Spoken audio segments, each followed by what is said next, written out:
con la persona que eva magana se no toma furo de Natal con ngata vai ngata pana e hoy con ata ni que le toma sport o huwa que venga mari ando hasta bien que se no toma para para la community e de hoy ata ni o huwa que me fue ata cara tu timo o berekia para aí que a pouca ne pouco muito con para ni ta pana para o tu que para ter aí tem nada bem community na com tal community tal so também por não que tu galera vai tal vai não ou não tô para tu mais bem não vai pouco le dona agora está falando uma coisa que a Maria se não toma gente para nova Sonia está matando bem na togo gata tudo na casa que está com o capo vai dar tudo o quatro oficiais não está vai estar a com ele agora na pouca gata bem um pouco que vai estar não não vou no faz comida de São Francisco vai tocar cari aí da ofa o spring boy que tem na fogo vai comida antes malo é mais com a Maria io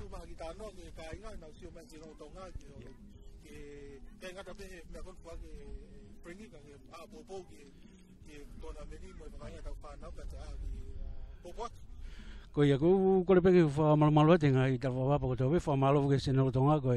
fa nga mario ko mau ko ma fu fi la ke fa funga e komiti kai venga ten komiti ka ko tamai ki vai nga ko ni nusilani ki fa malo mo ki ngong ko nga tunga malo fu lu ke ka me pa ki fa ko ni time ne fu wa frank hala ki nusilani na ne kamata ki fa ko ki fa we ne kamata ai pe ko ne a wen ki tum fa ka pulu ko ne vai nga malo plek ko nu te ma pe halo to malo lo ke to fo ki mai ko ka u ya ta po ki mo ni ki fa ko ni ki ka pa steni ka ma vi ma pe fo no pos ke lava ke ma o fa mare pa ku tu ku ha ki presentation u te ke tau o mata ki ai ko ha fo ki e tangata vai nga lo plek tu mo ko a friend alai mai committee a ki ni lo to ho mo ni ko ki fe tu na kamata ai doi ku pa fo ki mai ki ai sorry ko me fa ti ti ke ta community na sio ko tau ka tangata no ke tum vai nga to ko pe ke nga lo fe tu na kamata na vai nga pe nga to ke u to fi ka nga ba mo se do nga su ke ka u ka ta tu ku na ha ngo ko o na e va mai o po ke vai nga ta na u ba ko yo ko ta la mo nu se no to nga ka ko ka mai committee ka u fa mo la ya porque se no to nga bring in if ya fa to ki la ka to e va mai o mai na na ko ni ke ko tu ka u to la ya vai nga ko ne ta fa na mo da ko tu ko sio ko ta fa na tu po ke e ka we ni ha si pinga ma mo to lo mo ni e ko ka ta ko ni tum mai pa na to mana tu ma pi na tu pa pe fo ke ta mo nu ke ta fa na nge ko me ke la ke ne mo ko ma ho lo ta min ka mo ke ma ba fa ma le ke ma support mo po ke va nga ta fa na e ko tu ko ko plu ta min nu silani pe mo ma man lai ko ha mo ya ngai ke ngai family ai ta sio ton pe ya friend halai malo pu fo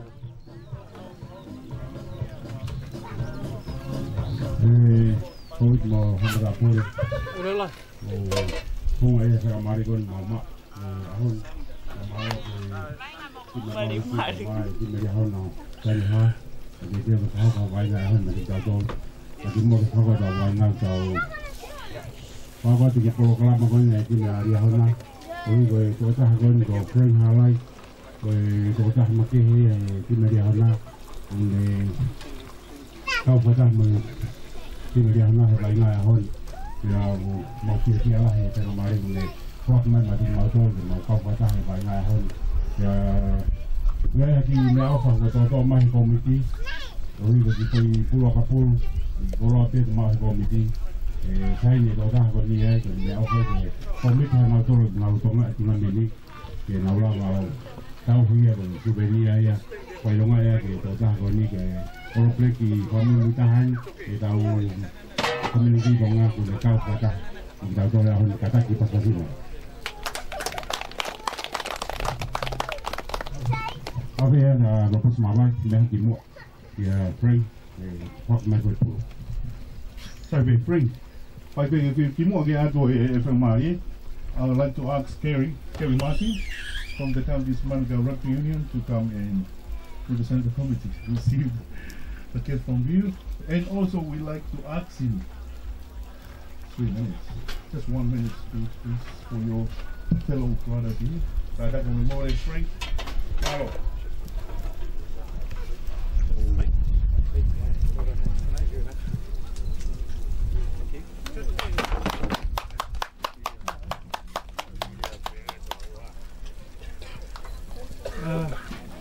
via bei hene ahani. Pei de Leonolo ke bokke ka vai na. Ke de fan. Mango pas ka to mai. Kau ko via ko nga ko hata ha to panau. Mo pai to mo fa papa ka tu ha ko ya mau.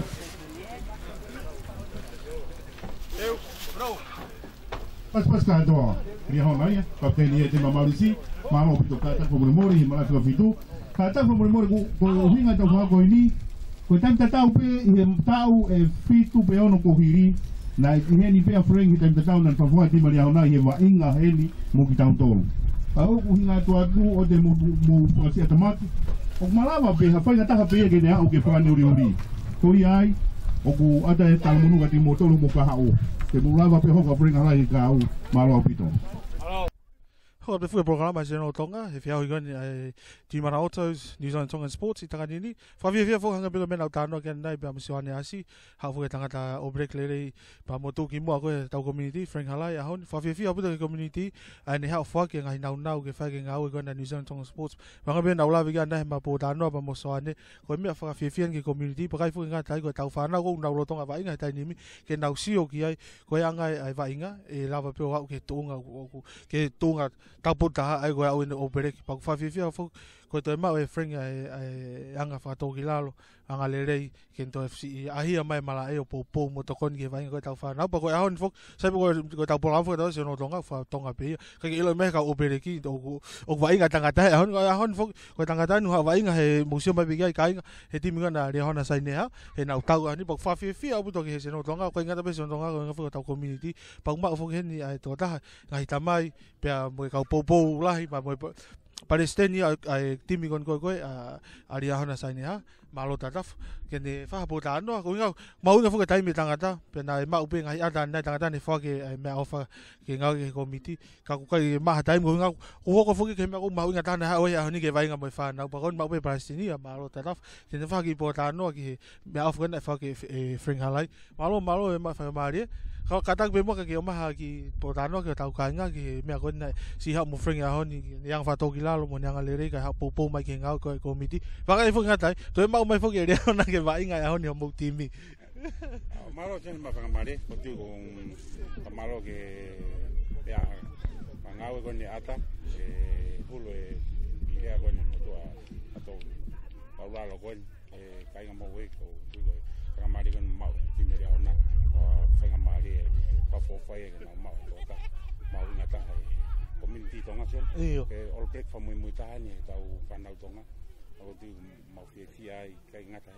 ma fi ga vai ki me ofa na ni to ma ko pulo ka pulo pe sen ma ana o me mai committee pa ma na loto